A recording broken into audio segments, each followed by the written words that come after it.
Like when you first began, like from the bottom, did you ever think you would be where you're at now? I can answer that question. Go for it. So, it was. There were days where, when I worked as a dishwasher, and we would have like Grizzly games, right? Yeah. And it would be so busy in the restaurant, like you couldn't make reservations, and I would be the only dishwasher in the back, and it was so hard. Like so this is what I was doing. I was the busser and the dishwasher and everything. So I was taking, like walking out the kitchen, going to the bar, taking the trash, and like they had nothing but bottles in there. So just imagine how heavy it was. Yeah. And I would go outside and throw it away, and the bag would bust, all the bottles would fall out, and stuff would be all over me. Like I would have to pick it up, and it would just be so frustrating. And then what makes it worse is like how busy it was, as far as when the kitchen needs skillets and stuff, and chef coming back there yelling, "Come on, baby, I gotta go, let's go," and I'm just scrubbing. Yeah. Man, and then like it was times where they would, I don't know why, but they would put the knives in where the silverware was, and I would put my hand in it and cut my hand, Yeah. and then I would have to put a Band-Aid on it. They're like, keep scrubbing. It was just hard. And then there was times like when I was so ready to stop being a dishwasher.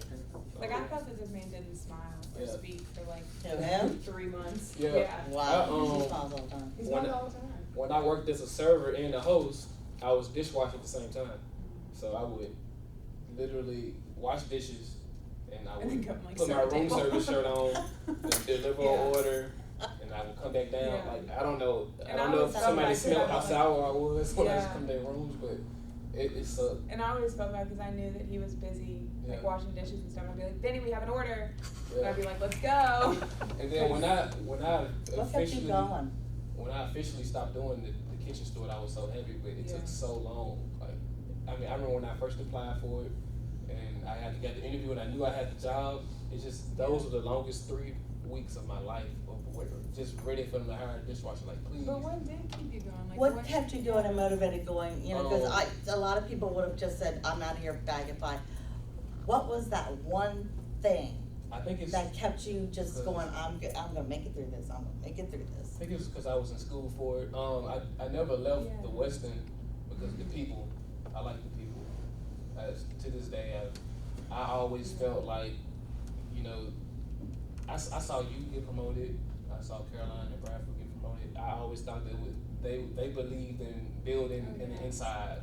Yeah. So that was one reason I never quit, and I just kept going. And I guess what he's trying to say is, have faith in yourself, believe in yourself. Oh, just go for it. And we've all been just beat up at times, but that's not just in this industry. It's anywhere you go in life, you're gonna have some really days. But if you believe in yourself and you make a goal for yourself, and don't make broad goals, do, as they say, baby steps, so that you don't get discouraged. Because if you say, well, here I am as a dishwasher, but I want to be in 2 months a general manager, that's not going to happen, and you will get discouraged. Go, I'm going to be a dishwasher. Now I see this other position. Now I see this other position. Set yourself little goals, and you won't get as discouraged. And you're going to run across some bad bosses. But you just got to go, I can make it through this. I can make it through this. And find a mentor too. So I don't know how it happened, but like when I met Teri, it was like boom, like that's my sister.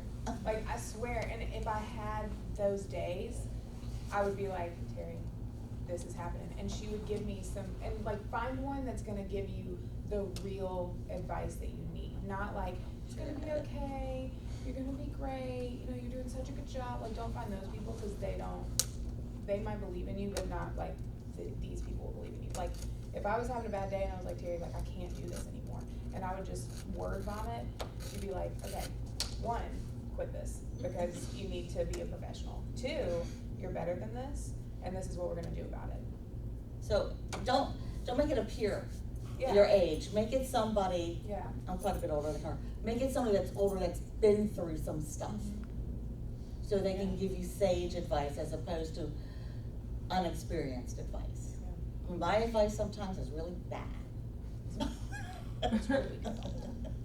But, you know, at least there's somebody to talk to and show you different things that you can do. It's not always the right answer, it's like, here are some suggestions, take them or leave them. But I went through that one time, this is what I did. Gentlemen, right here.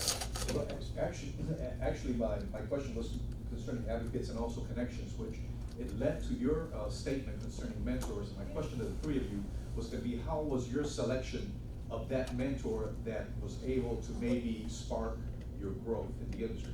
And you mentioned, both of you mentioned a little something about it, but if you have some more words about selecting that mentor that's going to propel you to the next level, well, who would that be? I think for me, I didn't go and seek a mentor. I know that people do that, but for me, it just happened. And I think that I have a few mentors. But I also look for people who, and they might not know that they're my mentor. They might be a secret mentor. But it's because I trust them and I have a relationship with them beyond the surface, you know, office talk and like, oh, we're by the water cooler, you know, what you doing this weekend? Going to the big game? You know, those aren't my people. But when I can actually have a conversation with somebody and I can get a truthful answer and I connect with someone, that's my mentor. And so, and like Teri said, it's always somebody that's older than me. Because, I mean, I love you, but like, we experience the same things kind of at the same time, you know? So if I go to her, she's already experienced a lot of it. She knows what worked for her and what didn't work for her, and she's seen what worked for other people. So it's not a like, I'm gonna go and interview these folks to see if you can be my mentor. It's just a connection thing for me. And there are people that are mentors for me for different things, you know? So I'll go to her for a lot of stuff, but I know that there's another mentor of mine. He doesn't know he's a mentor of mine.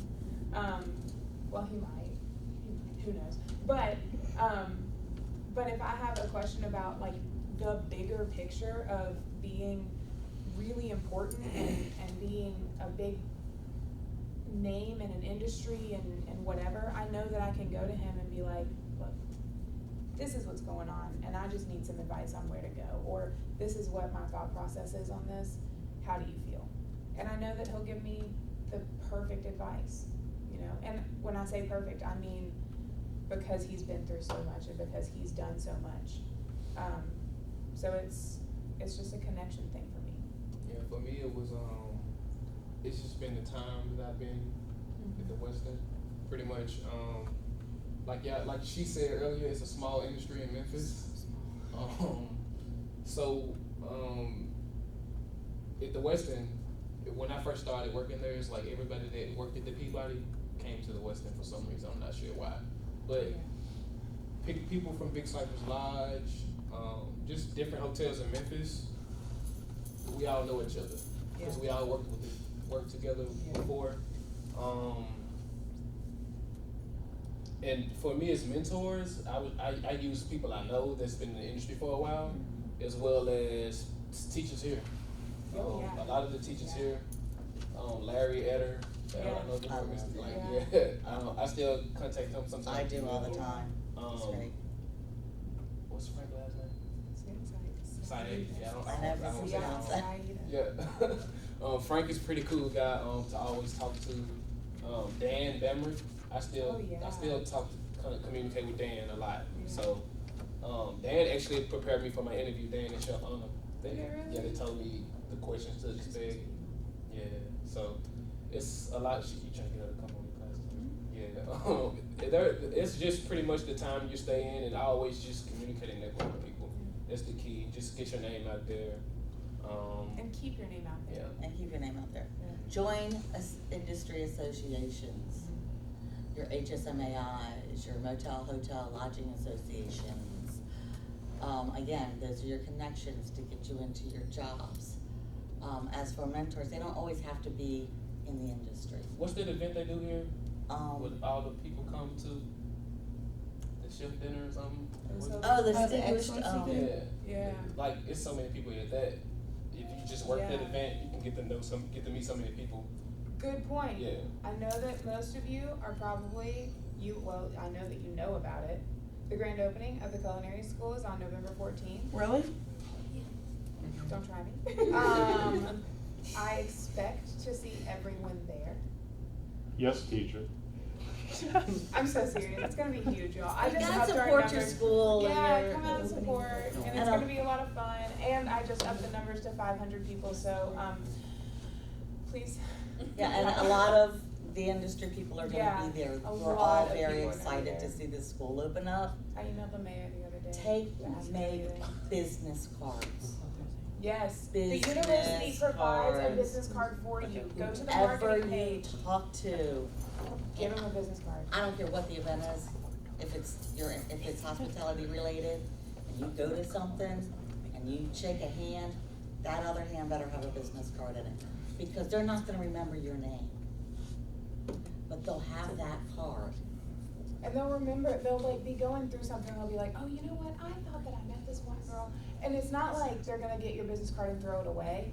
I have a binder full of business cards, full, like it's a rotary deck or something. Like it's huge, but it's because I know that I've met somebody at some event and I'm like, oh, you know what, I met them, I don't remember who they are, let me go through, I think they work for this, whatever. The university has business card templates for you. You can get them printed at Tiger Copy and Graphics. It is not expensive.